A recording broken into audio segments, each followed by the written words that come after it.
It's the E-Commerce Minute, your daily dose of e-commerce, tech, and retail news with your hosts, Bart Mroz and John Suter. The E-Commerce Minute is a production of Sumo Heavy, a digital commerce consulting firm in Brooklyn, New York, and Philadelphia. Find us on the web at sumoheavy.com. It's E-Commerce Minute, episode 317. In today's episode, Snapchat partners with Amazon for visual search. Last Monday, Snap announced a new visual search tool for the company's Snapchat app in partnership with Amazon. The visual search tool allows users to snap objects with the app's camera and then quickly find it on Amazon to buy within the app. The tool allows users to snap an object or a barcode. The app then searches and brings up a card showing that object or other similar ones for sale on Amazon. The card shows the product thumbnail, item name, and average review score, and prime availability. Tapping on the product brings you to the product detail page for purchase. The Snapchat app determines if you're scanning a song, QR snap code, or object. Then Amazon's machine vision tech recognizes logos, artwork, package covers, or other unique identifying marks to find the product. It's super easy to use. Simply point your Snapchat camera at a physical object or barcode and press and hold the camera screen to get started, Snap said. The new feature will be slowly rolled out to a small percentage of Snapchat users, the company said.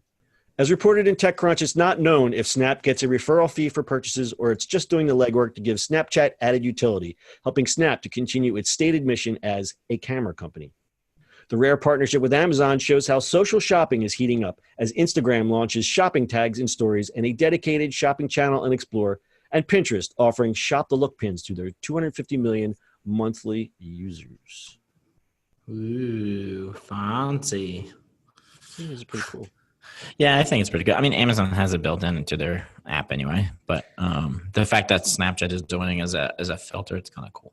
Yeah, and the thing that's interesting about this is it's been noted that Amazon doesn't do partnerships like this with social media companies. So I think this is something that they're kind of lacking behind. I think Snapchat is a good match for them because of their young user base. So you might as well get them young, as they say. There was one stat, as I said, Snapchat's base is younger, and it says that users in the U.S., its users are 20% more likely to have made a mobile purchase than non-users, and 60% more likely to make impulse purchases. Who don't know that? So, if you get the younger base, locked into using this feature and using Amazon, I think this could really take off. It could. I think it's useful. I think I would use it maybe not to purchase, but almost like a Shazam type thing. Like, what is this thing? And you take a picture of it, and you get a result. Mm-hmm. I mean, I use Shazam all the time, and then I've gotten to the point where it's like I look at something and I'm like, why didn't I have Shazam to figure out what the heck this is? Like, where's the Shazam for the TV show? It's like, what am I watching? What is it? I'm walking by a TV and I'm like, I wish I knew what the heck movie this was. I want to point my phone at it and know what the heck it is. I wonder if that would work. Fair enough. So like I said, Amazon is, they've been lacking in the social partnerships department. So I would hope that Snap's getting a referral fee for this, for all these searches. I mean, you would think, unless it's some kind of like backdoor deal where it's like, yeah, well, we'll give you this and we'll give you this and something in return later. Well, also could be, I mean, Snap could have just went to Amazon and go, hey, we want to do some shopping and we want to have it, sort of. Right. And Amazon about how to do shopping in it. Right. And here's some help with the tech. So, so everybody wins.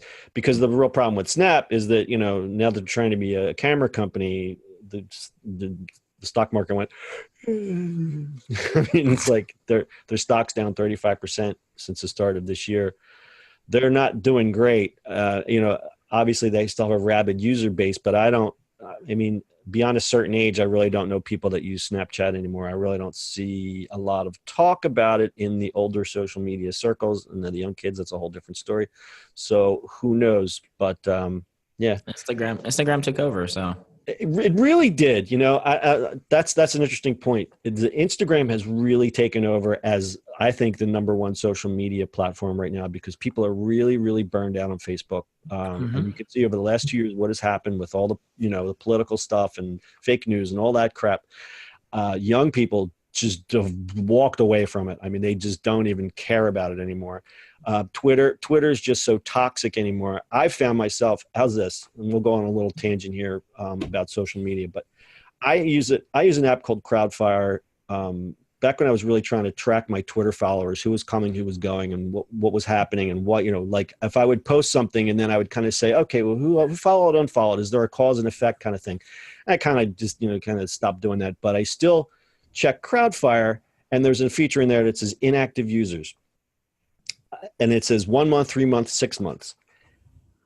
It's exploded in the amount of inactive followers, people that I follow. It has exploded, and it skews more towards, now I'm in the creative field, so this could be a niche thing. My inactive followers for people in the creative field has exploded. The people are just walking away from Twitter because it's just too toxic, and it's, like I used to use it for sharing for some of my artwork and stuff, and I would get nothing back from it. It just wasn't working for me. It's now such a Twitter, you go in there and it's like, I say this, and then you get 10 people shouting you down. So what happens is people walking away from that. You go back, Instagram is like kind of like that safe space, I guess you could call it, right, where it's like, hey, here's a nice picture. Hey, you know what? That's really great. And there's people to talk to each other, and it's like, it's a more gentler thing. And now they have the shopping, and they get the stories, and it's a much more, I'll use the word pleasant social media experience than anything out there right now. So that's my social media rant. All right. And some news about Instagram. I just read that their 2 founders are walking away. They resigned. They're stepping down. Kevin Systrom and the other guy, they were just like, you know what? We want to see what else is out there. Because I guess, I don't know, they're vesting or whatever that was. But the backstory was they were tired because now Zuckerberg thinks that the future of Facebook is going to rely on the fortunes of Instagram and what they do with Instagram. So he's now involved more day to day. And the 2 guys just said, yeah, we've had enough. We're going to get out of here. So, no, that's so funny. I just got a news alert about that right on my phone. Anyway, anything else to add, Bart? That's it. All right. That's your e-commerce minute for today. Full show notes are at ecommerceminute.co. We'll see you on the internet tomorrow. That's it for today's show. If you like the show, do us a favor and subscribe, or leave us a review on iTunes. And don't forget, you can now listen to the e-commerce minute on your Amazon device. Just add e-commerce minute to your flash briefing. And finally, if you have a comment or suggestion, or just want to say hi, find us on social media at Sumo Heavy.